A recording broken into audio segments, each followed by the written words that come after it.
Assalamualaikum warahmatullahi wabarakatuh. Perkenalkan, nama saya Dian Eka Saputri dengan NIM 240311100060 dari kelas Matematika 1. Di sini saya akan mengumpulkan tugas UAS mata kuliah Administrasi dan Supervisi Pendidikan dengan dosen pengampu Ibu Diah Rahmawati MPD. Di sini saya akan menjelaskan tentang administrasi dan supervisi pendidikan.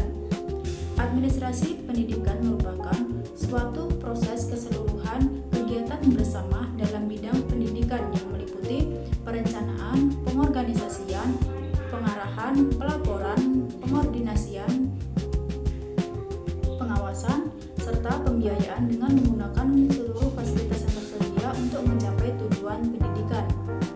Tujuan administrasi pendidikan yaitu meningkatkan efektivitas dan efisiensi untuk mencapai tujuan pendidikan.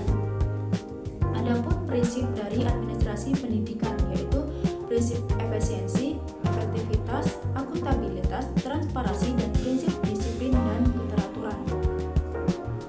Selanjutnya yaitu ruang lingkup administrasi pendidikan. Ruang lingkup adalah segala hal yang dapat mempermudah dan memperlancar penyelenggaraan kegiatan pendidikan di sekolah sehingga tujuan pendidikan dapat tercapai dengan baik. Ruang lingkup administrasi pendidikan meliputi 1. Administrasi tata laksana. Administrasi tata laksana sering kita menyebutnya dengan administrasi tata usaha. Administrasi tata laksana adalah proses kegiatan pengelolaan surat menyurat yang dimulai dari menghimpun, mencatat, mengelola, mengadakan, mengirim, dan menyampaikan semua keterangan bahan yang diperlukan oleh organisasi. Administrasi tata laksana mempunyai bagian penting dan cukup sibuk karena sering didatangi. Segala hal yang berkaitan dengan tulis-menulis merupakan tanggung jawab dari administrasi tata laksana. Yang kedua yaitu administrasi kesiswaan. Administrasi kesiswaan merupakan suatu penataan atau pengaturan segala aktivitas yang berkaitan dengan siswa, dimulai dari masuknya siswa tersebut sampai keluarnya siswa tersebut di sekolah. Administrasi kesiswaan memiliki tujuan yaitu mengatur segala aktivitas yang berkaitan dengan siswa. Ruang lingkup administrasi kesiswaan mencakup 1. Masa orientasi sekolah, penerimaan siswa baru, orientasi siswa baru. 2. Mengatur kehadiran dan ketidakhadiran siswa.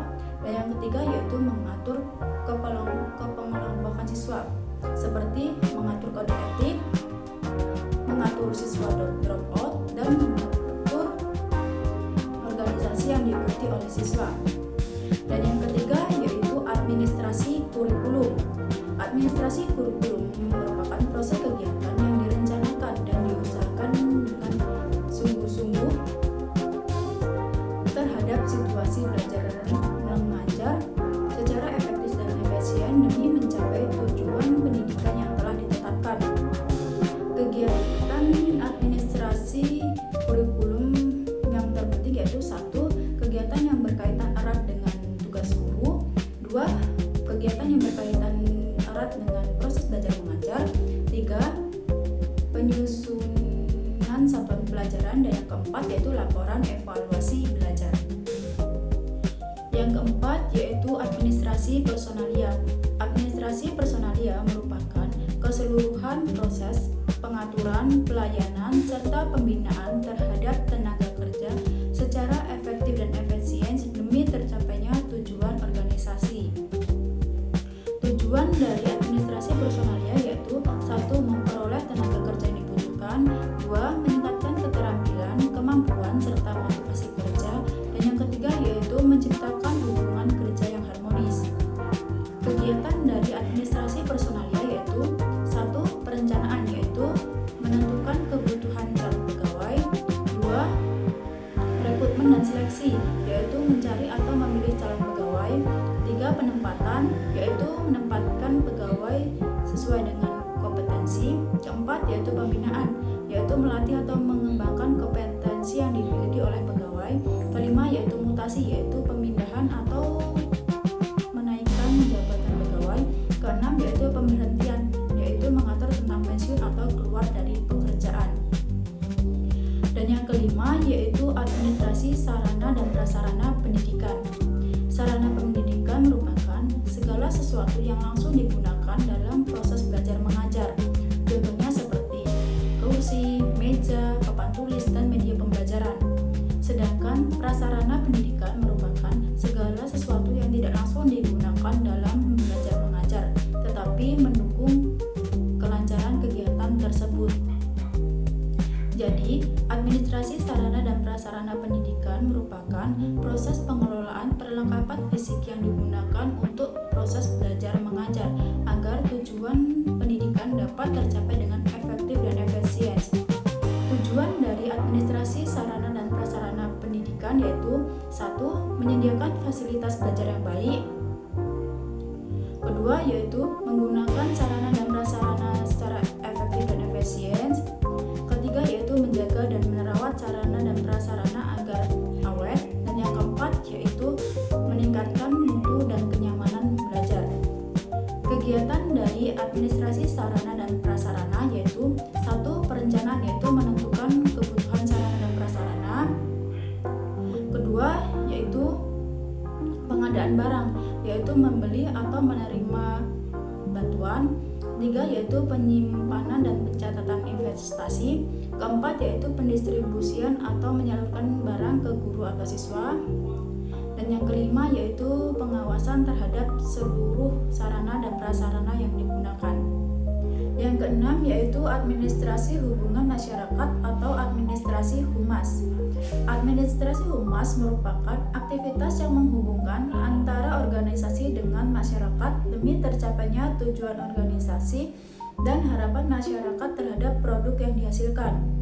Fungsi dari administrasi humas yaitu sebagai agen pembaruan, wadah kerjasama, penyalur aspirasi, dan pemberi informasi.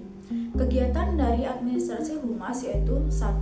Membangun hubungan dengan orang tua dan masyarakat. 2. Menyebarkan informasi tentang kegiatan atau program sekolah. Ketiga, menyambut tamu dan menerima saran atau keluhan. Dan yang keempat yaitu mengatur kerjasama dengan pihak luar.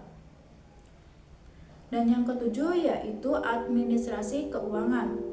Administrasi keuangan merupakan suatu kegiatan yang dilaksanakan untuk mengatur keuangan sekolah agar kebutuhan dalam sekolah dapat terpenuhi, yang dilaksanakan secara tanggung jawab, terbuka, jujur, efektif, dan efisien demi tercapainya tujuan organisasi yang optimal.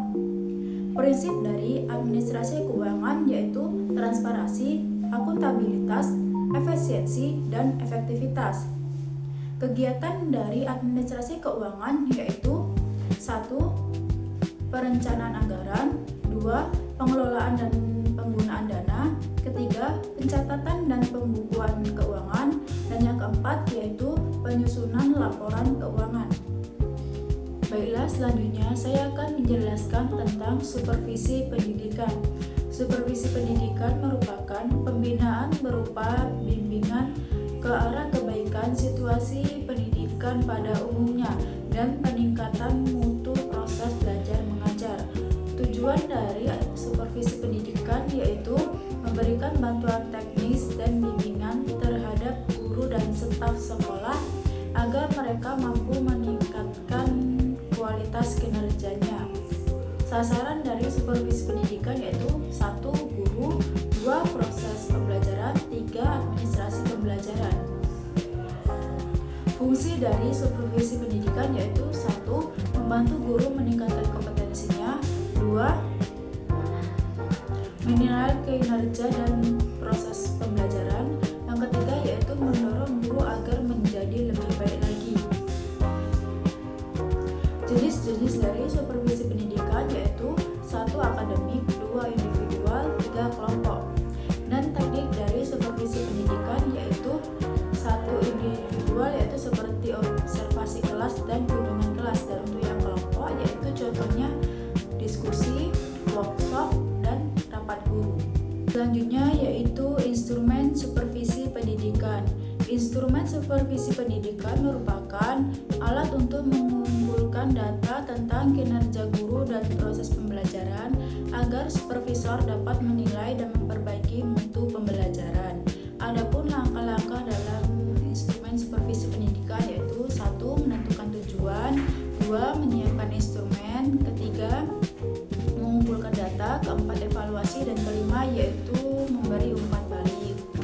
Supervisor pendidikan merupakan orang yang bertugas membina, membimbing, dan mengawasi guru dalam proses pembelajaran.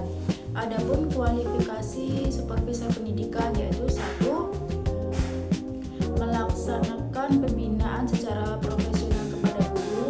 2. Melakukan supervisi di dalam kelas. 3. Melakukan evaluasi kinerja guru. Dan yang keempat yaitu mendorong pengembangan profesional guru. Selanjutnya yaitu penjaminan mutu pendidikan. Penjaminan mutu pendidikan merupakan proses memastikan dan meningkatkan kualitas pendidikan sesuai dengan standar melalui perencanaan, pelaksanaan, evaluasi, dan memperbaiki secara berkelanjutan. Proses dari penjaminan mutu pendidikan yaitu menetapkan standar,